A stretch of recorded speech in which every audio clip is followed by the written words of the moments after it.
A question I get asked all the time is, Jack, what do you think I should buy as my first car? And in order to answer this question,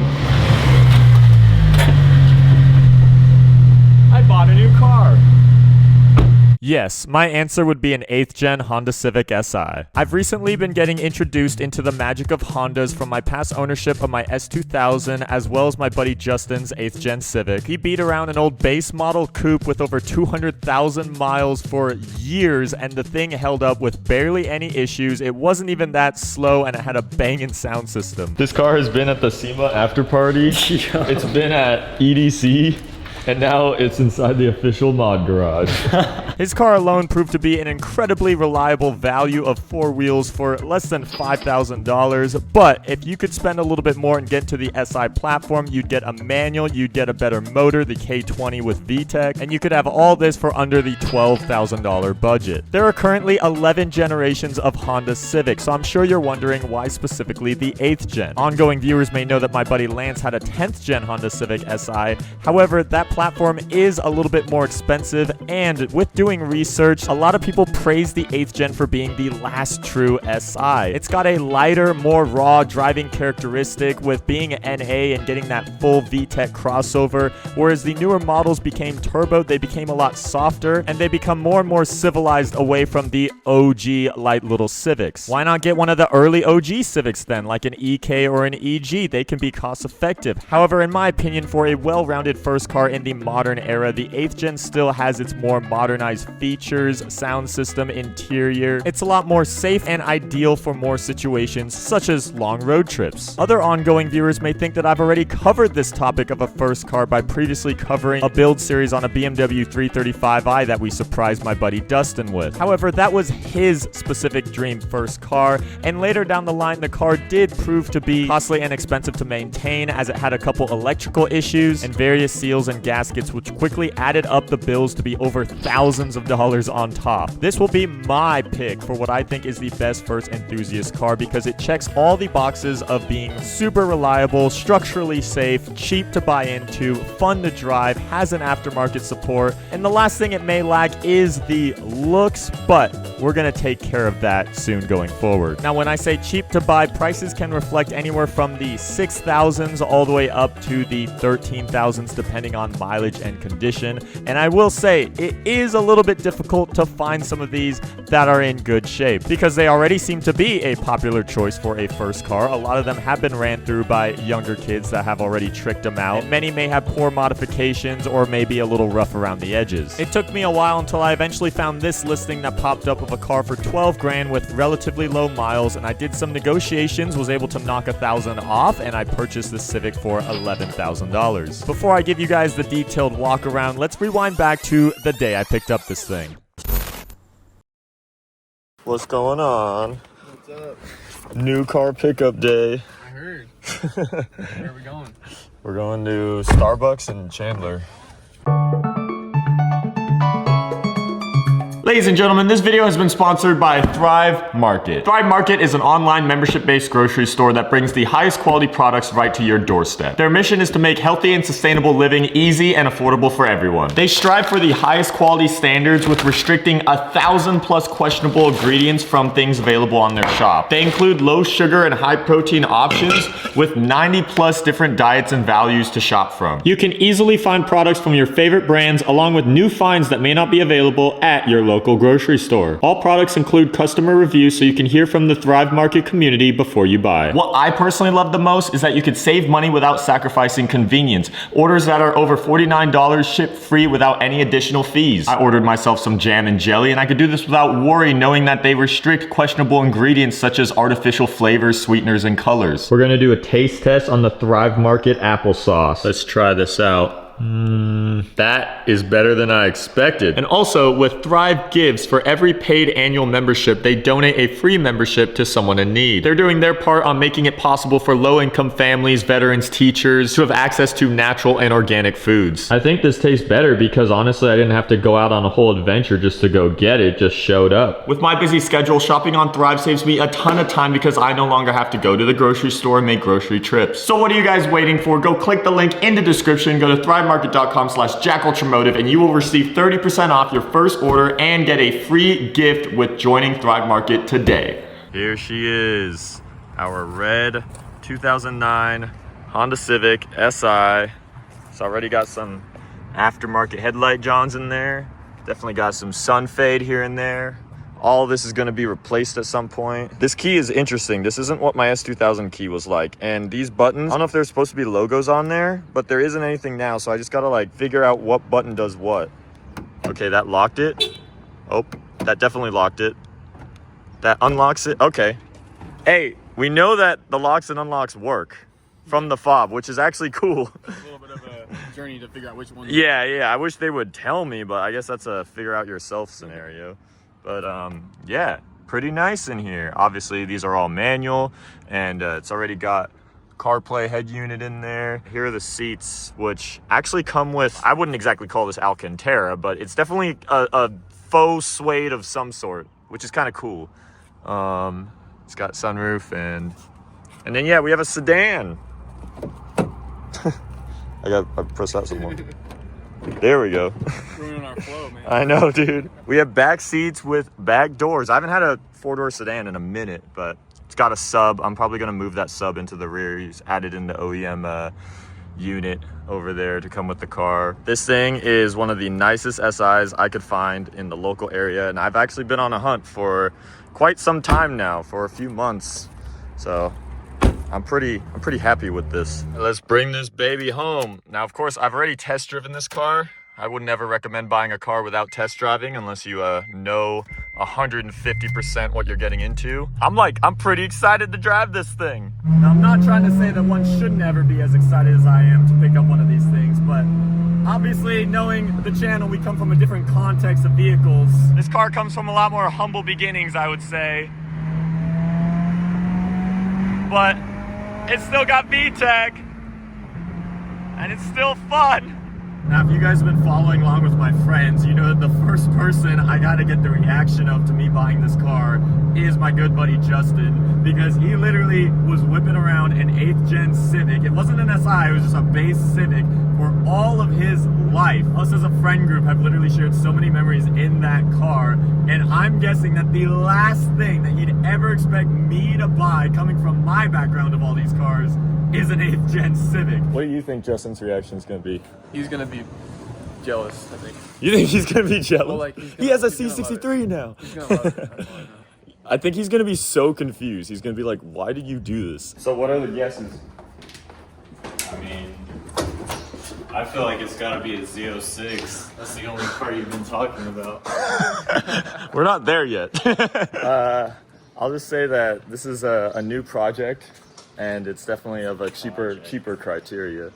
So I feel like it might be a we took S2000 money and then we're just putting it into another project of some sort. It's 2000 money, and it's probably a piece of It's gotta be your first BMW. It's gotta be a BMW. He didn't stoop that low. Yo, Zach knows what's up. No way. There's no way.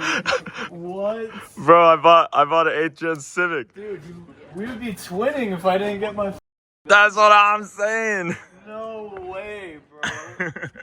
Why? Yo, this is fully the machine. Dude, this is like what my car wishes it was. Manual. Dude. It's actually pretty clean. It's pretty clean. It's pretty clean. Dude, what the So believe it or not, I've been looking for one of these for so long that you beat me to it by getting out of your Civic before I could get into my Civic, and so we are no longer twinning. Were you looking for this exact generation? Mm-hmm. I was looking for an 8th gen Civic SI. You were just trying to shit on me, bro. No. Dude, I got inspired by you, man. How much was this? This was 11 G's. Dripped out with the gold, bro. It's dripped out with the sun fade. With the wrinkly. Yeah. It's like leather. It's like snakeskin. You know, I like it's the the textures, look. bro. It's really. Yeah. Oh yeah, it's got different. It's the look. It's got the updated texture pack. This is my first ever front wheel drive car, but it's like I've come to the point where that's never bothered me. It's a This cool is car. awesome, bro. This is like low key the best car you've bought. You just got this chilling back. Yeah. You want the OEM head unit.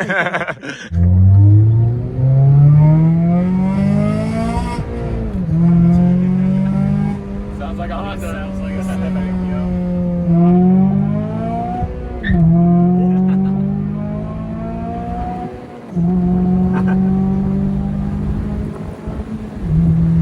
If you didn't guess, Oh, that is mine. let me see this. Go give it a shakedown.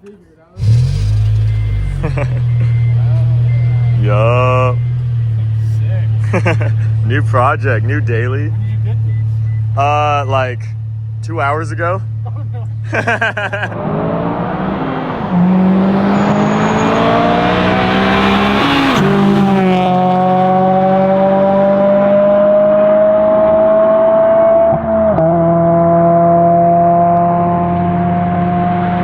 So this is my 2009 Honda Civic SI. We'll start with the cons. This bumper was definitely repainted at some point. It's missing the trim along the windshield. Apparently this is also a common thing. Windshield was probably replaced and they didn't bother to replace the trim. The door hinges are definitely just flat. So when you just open the door, it auto closes. I mean, honestly, it works because I could open it and it closes slowly enough that I could just like have my door closed for me. That's luxury right there. That's what I'm saying. Little more sun fade right here. God awful window tint. Definitely got to replace all this, and a little bit of sun fade up here as well. That's really it, man. Because the pros, well, this is a, I believe, Raleigh red car. So that's pretty cool. I'm happy to be in a red car again. It's only got 123,000 miles on it. Sounds like a lot, but we gotta shift our perspective because we are in Honda Civic territory, like 15-year-old Honda Civic territory. I was struggling to find a car that had less than 150,000 miles on it. Most of these, I mean, you know, these things can go up from 200 to 300,000 miles strong. They'll hold up. 123K, I'm happy with, but beyond that, the guy who previously owned it, he's a mechanic at a car dealership, so he took great care of it. I just assume most mechanics would because they're constantly fixing other cars. You'd think that they would take care, or at least know how to take care of their own. And he was an older lad too. I went and looked at a couple other of these, and I mean, the majority demographic is kids. And like, I mean, that's kind of what I'm actually encouraging here because I'm recommending that this is a great first car. But, you know, with kids usually comes inexperience or lack of maintenance. And this guy was older. He's actually selling this car so that he could have a kid himself. He's becoming a dad. And so I bought it from a dad. That's all green flags over here all the way around. Next biggest pro, the steering wheel. I don't know if this is replaced. This thing usually doesn't look like this. Usually it's got a ton of wear and tear, and people will just put steering wheel covers on it to kind of protect that. But this thing is just basically in awesome stock condition. It's already got a different head unit in there, so I could use CarPlay or Bluetooth stereo. Most all the stuff works, like the sunroof works, the AC works, all the windows work, the lights work. My last biggest pro, because there's another element to these that is really rare and really hard to find, which is a stock one. And it basically is stock. It has an exhaust, so it's a little loud, and it does have some brand new Tane coilovers, which is what we were gonna do anyway. This motor is pretty untouched. It's the original K20. I don't believe it's ever been tuned or anything like that. And so that's what I wanted. A lot of people swap K24s, they do other stuff. And when you do that, like, yes, you have the ability to make more power, but you also have very rough motor mounts and the whole car just shakes and you're having a seizure as you drive along. There's definitely a lot of opportunity still with this stock K20. You know, you can boost it down the line and, you know, we could tune it up, do a couple things, but I'm just happy that it's stock and the whole car is relatively untouched. Bang.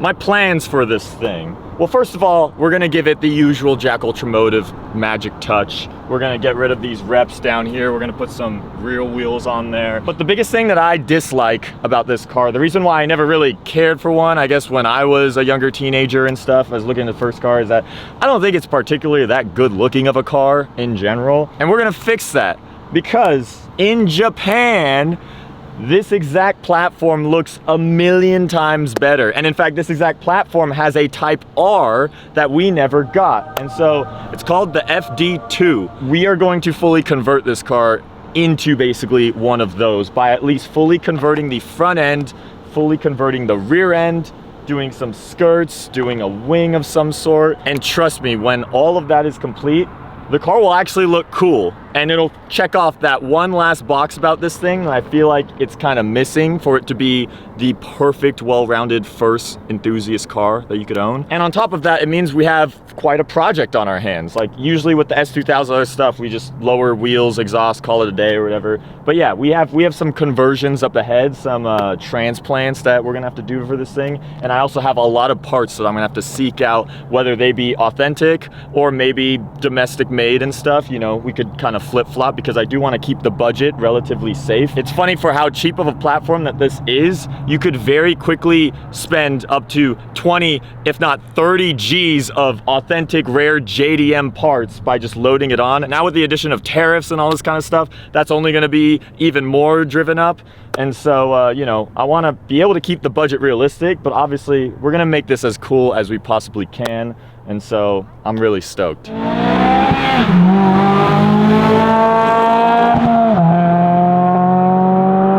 Now this is that 8th gen SI magic, is that we do have VTEC right around 6K on the RPMs. If I floor it, oh,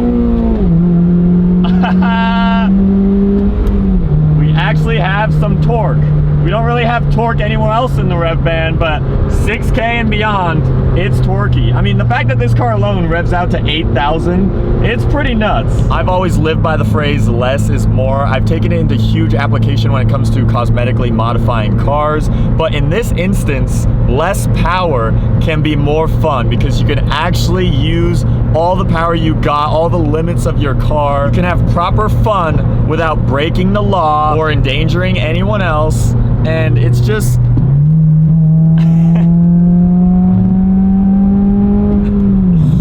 oh my gosh, it's addicting, and it makes you giddy, it makes you laugh, it makes errands and journeys fun when you're just by yourself.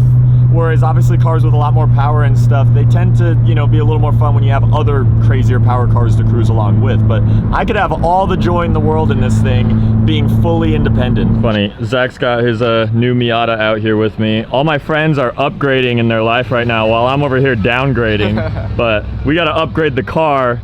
We'll eventually get it to be as cool as that. You got factory Brembos on that too, right? I do. Yeah. This car needs some bimbos? I mean, dude, anything. Yeah, even bimbos, man, because right now we just have, yeah, we gotta do something about those, man. Those are not cutting it.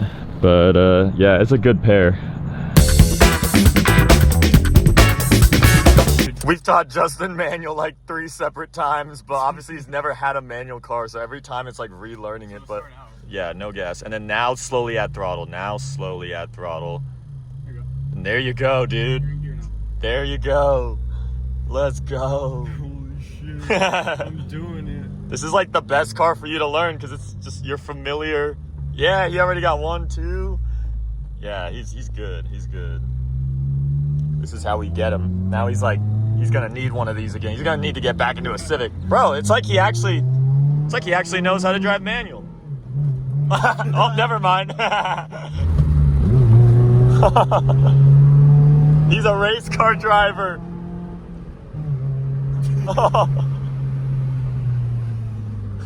Alright, Civic Si confirmed best car to teach someone manual in. Almost. I wish this is what my dad gave me, dude. I would have never bought a Benz. That's why, hopefully, not only just kids that are viewers, but parents, any parents that could be watching, this could be an example for what you could get your kid as a first car.